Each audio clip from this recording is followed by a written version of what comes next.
Hello everyone! It's been a while and today I won't be talking about Sangatsu-line. Well, I will later on in another video because I have yet to watch yesterday's episode. But right now I'm going to talk a bit about the light novel of Occultic 9, which was licensed by the new publisher who are bringing light novel with an official English translation to us, the J Novel Club. And I'm not going for their monthly sub, but since they are selling the finished volumes via Amazon, Kobo and whatever, I bought them via Kobo because it's a digital only release and I would prefer the physical copy, but we will take what we get. And Occultic 9, there is the anime going on, and the first volume of the light novel was so much better. Seriously, the anime is not even close. And with not even close, I really mean not even close to the novel. And the novel is pretty good. And the 4-star rating there on the picture is from me because I've written a review in German there, and right now I'm talking to you guys in English because it's an English translation and, well, you get it. And I've said the anime is not even close because the pacing is so fucked up. The ending of the first episode of the anime, where, well, slight spoiler, Yuta finds the corpse, spoiler ends, it's actually the end of the first book. And the book has quite a few pages. And even the scenes that we got in the anime so far, which happened in the first volume, it's not even close. There were so many scenes that were rushed or even left out completely, just to give us this messed up first episode. Well, the chaos of the first episode, I enjoyed it, but only so far because I really hoped we would get the flashbacks from what was actually happening in the first book. And yeah, we really didn't get it, which is sad, because some of the scenes in the first book were hilarious. Especially Yuta's blog, the Kirikiri Bazara blog, and when he posted his posts, and then he was going with, well, bad writers rip it apart. So he addressed his readers, and then we got really the comments of the blog posts. And I was laughing so hard because everywhere on the internet, be it Facebook, Twitter, whatnot, some blogs relating to anime or some other stuff, the answers they used in the book were literally the same you see on the internet. And it was hilarious. I was laughing so much because I was seeing a bit of myself when I'm commenting on something, either in a normal way or in a way when I'm annoyed by it, or I just kind of want to mess with the people. It's really fun. And yeah, it was really hilarious that we got it multiple times in the first book. And there were also comments like, oh, well, it's a bit of a spoiler, but not in terms of story, but more of the comedy sides. And it was so great because you got it. Oh, the source is Twitter. And then the next comment, oh yeah, Twitter. The home of the stupidest people on the internet.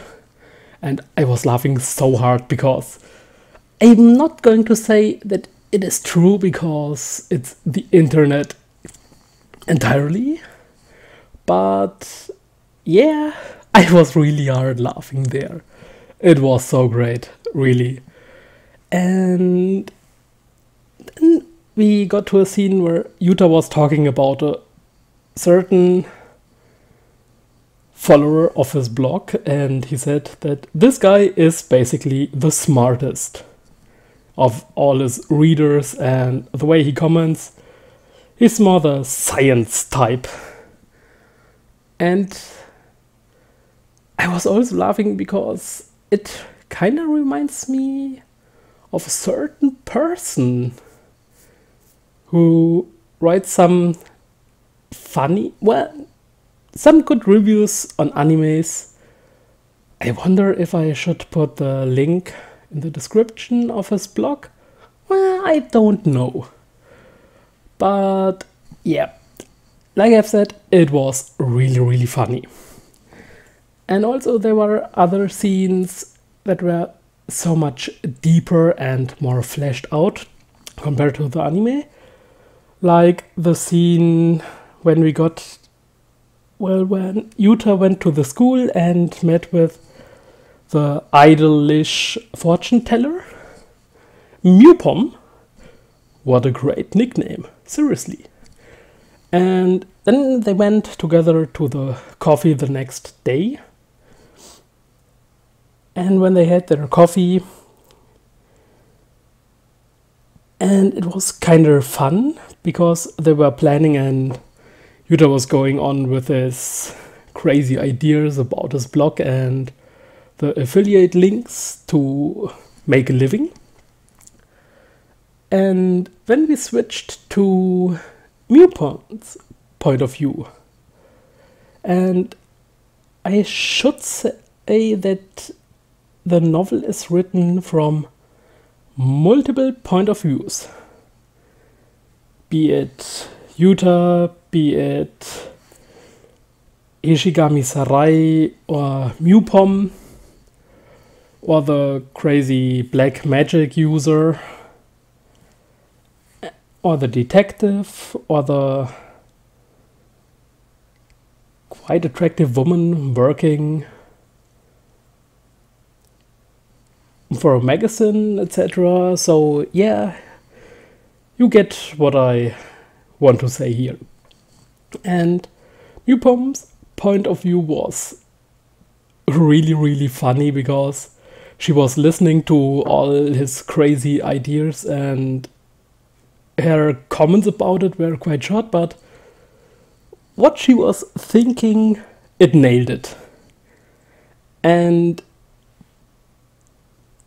it was really, really funny the way she's saying, oh, well, he's just lazy, or, well, I can't really respect him the way he is. And he was acting totally different yesterday, like a shy guy, and now he's just talking without having an end of his speech somewhere near. And yeah, this was funny. Sadly, overall, so far, the characters, they have their craziness. They're quirky in some ways. They're entertaining, but so far they're not really that developed. Well, on the other side, it's only the first volume, and yeah, we have a lot of characters in just one single volume of a light novel. So yeah, it's hard to get a good feeling for the characters. And I'm really looking forward to the second book, because we also get hints from the, should I call them the villains, the bad guys, the evil organization, whatever. Let's go with that. And it was nothing direct or straightforward to know, oh yeah, this is what is going on. Nope, nothing like this, only the hints. And I'm really excited, because the way the first book ended with Utah finding the corpse, it was quite a cliffhanger, and I'm really looking forward. And also with this radio thing, they picked up a song, and the owner of the bar was freaked out. So yeah, I really wonder how all of these points will get together in the end. Yeah. Oh, and the writing style, I should have mentioned this earlier, is way more compact than other titles I've read so far from the science adventure area, like Steins Gate or Chaos Head. So yeah, it's way more compact, and I wonder if it would be a bit better if the book had more pages, or if it would be more stretched out, or something like this. Well, anyways, it's a good book. The first volume was really entertaining, and there were some crazy parts. So yeah, if you're looking for a nice and entertaining read, go for it. If you're watching the anime and you're disappointed or can't really go with the flow or the pacing, go for the novel. The pacing of the novel is good, and it's really a shame that the anime is so messed up. Really.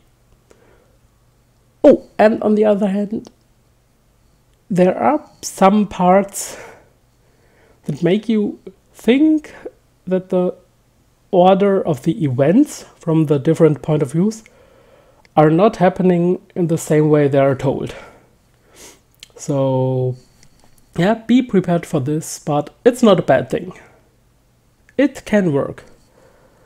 And for me, I was really glad that I bought the novel. I've read it the very moment I put it on my reader, and it was, like I've said, pretty good. And if you're coming from the science adventure visual novels like Steins Gate, Chaos Head, and so on, give it a read if you want to have something like this. Well, it's not as good as Steins Gate, but Occultic 9 is still good. And this was it for now. I will go to watch Sangatsu no Line and make a video on this one.